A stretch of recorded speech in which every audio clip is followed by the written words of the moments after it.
অলপ পাতল কিন্তু আমাৰ যিটো সত্ৰীয়া পৰম্পৰা সেই পৰম্পৰা অনুসৰি যোৱাকালি ৰাতিয়ে গোঁসাইক দোলত উঠোৱা হৈছে আৰু আজি ৰাতিপুৱাৰে পৰা নামঘৰত নৃত্য প্ৰসংগ হৈছে আৰু জগমোহন গৃহত নৈমিত্তিক প্ৰসংগ হৈছে। নৈমিত্তিক প্ৰসংগৰ পিছত পাঁচটা ঘোষা গোৱা হয় আৰু তাৰপাছতে গায়ন বায়নৰ 5টা গীত গোৱা হয় আৰু সেই গীতৰ শেষত বুঢ়া সত্ৰীয়াক আমন্ত্ৰণ কৰা হয় গোঁসাইক ফাকু দিবৰ কাৰণে, কাৰণ বুঢ়া সত্ৰীয়াই গোঁসাইক ফাকু দিয়াৰ আগতে কোনোৱে ফাকু দিব নোৱাৰে আৰু সেইকাৰণে বুঢ়া সত্ৰীয়াক মাতি নি তাতে বহোৱা হয় আৰু তাতে পূজা কৰা হয়। দুজন পূজাৰী থাকে আৰু বুঢ়া সত্ৰীয়া সেই পূজাটো কৰে।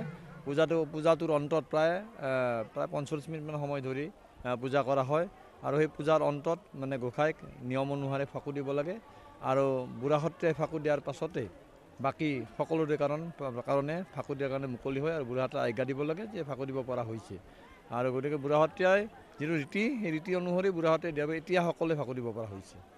আজিৰ এই পবিত্ৰ দিনটো অসমবাসীৰ কাৰণে বৰপেটা সত্ৰৰ পৰা কি শুভেচ্ছা জ্ঞাপন কৰিবা বা কি বাৰ্তা প্ৰেৰণ কৰিবা? নিশ্চিতভাৱে আমি মন্তব্য কৰোঁতে তাকেই বিচাৰিছিলোঁ যে আমাৰ সমগ্ৰ অসমীয়া জাতিটো অসমৰ মানুহখিনিক যাতে মানে সৎভাৱে থাকে আৰু মানে ভগৱন্তই যাতে সকলোকে কৃপা কৰে তেনেকুৱা মন্ত্ৰবোধ কৰিও কোৱা হয়। সমস্ত মানৱ জাতিৰ মংগলৰ কাৰণে লগতে অসম তথা ভাৰতবৰ্ষৰ বিভিন্ন প্ৰান্তৰ মানে লোকসকলৰ কাৰণেও মংগল কামনা কৰা হয়। গোঁসাই দোলত যেতিয়া ফাকু দিয়া হয় ফাকু দিয়াৰ আগতে মন্ত্ৰবোধ কৰি তেনেকৈ কোৱা হয়। আমাৰ সত্ৰীয়া পৰম্পৰা অনুসৰি গোঁসাই যেতিয়া দেউলত থাকে আমাৰ ফাকু নেখেলে। গোঁসাই নমাৰ পিছতে আচলতে ফাকু খেলা হয়। আমাৰ মানে ৰং নেখেলে, ফাকু ল'ব পাৰে, কাৰণ গোঁসাইক দৌলৰ পৰা ননমা পৰ্যন্ত আচলতে আমি ৰং খেলিব নোৱাৰোঁ। আমাৰ এতিয়া আজিৰ পৰম্পৰা নহয়, মানে শতিকাজোৰা পৰম্পৰা, প্ৰায় 450 বছৰ ধৰি এই পৰম্পৰাই চলি আছে যে গোঁসাই দৌলত থকা পৰ্যন্ত কোনোৱে ৰং সানিব নোৱাৰে, ৰং খেলিব নোৱাৰে। যদিও আজি নতুন প্ৰজন্মৰ কিছু বাহিৰৰ পৰা অহা মানুহে বা ল'ৰা ছোৱালীয়ে মানে কাইলৈৰ পৰা ৰং সানিব, আচলতে এইটো নিয়ম নহয়। সম্পূৰ্ণ সত্ৰীয়া নিয়ম ভংগ কৰি তেওঁলোকে কৰি আছে। গতিকে মই তেওঁলোকক আহ্বান জনাওঁ, তেওঁলোকে হয়তো বৰপেটাৰ ৰীতি নীতি নাজানিব পাৰে, গতিকে সেইকাৰণে মই তেওঁলোকক আহ্বান জনাওঁ যে যাতে মানে গোঁসাইক অৰ্থাৎ সুঁৱৰীৰ আগদিনাখনলৈকে যাতে কোনোৱে হোলী নেখেলে, ৰং নেখেলে।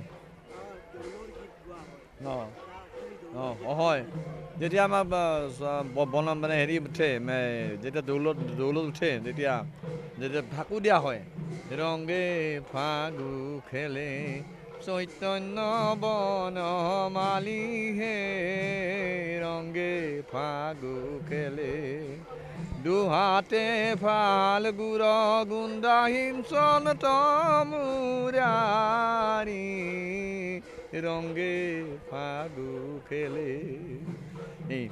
গতিকে এই দৌল গোবিন্দই যে সেই বৃন্দাবনত ফাকু খেলিছিল, সেই ফাকুৰ আৰ্হিতে স্কন্দ পুৰাণৰ বিৱৰণ অনুসৰি আজি সমস্ত স্কন্দ পুৰাণৰ আৰ্হিতে মন্ত্ৰপাঠ কৰা হৈছে আৰু এনেধৰণে আমাৰ মানে গোঁসাইক ইফালে শংকৰদেৱৰ গুৰেখা বন্দনৰ গীতৰ মাজেৰে আৰু আনফালে স্কন্দ পুৰাণৰ মন্ত্ৰৰে আজি উচ্চাৰিত হৈছে, পবিত্ৰ পৰিৱেশ এটা হৈছে, তাৰ পৰা ফাকু দিয়া হৈছে।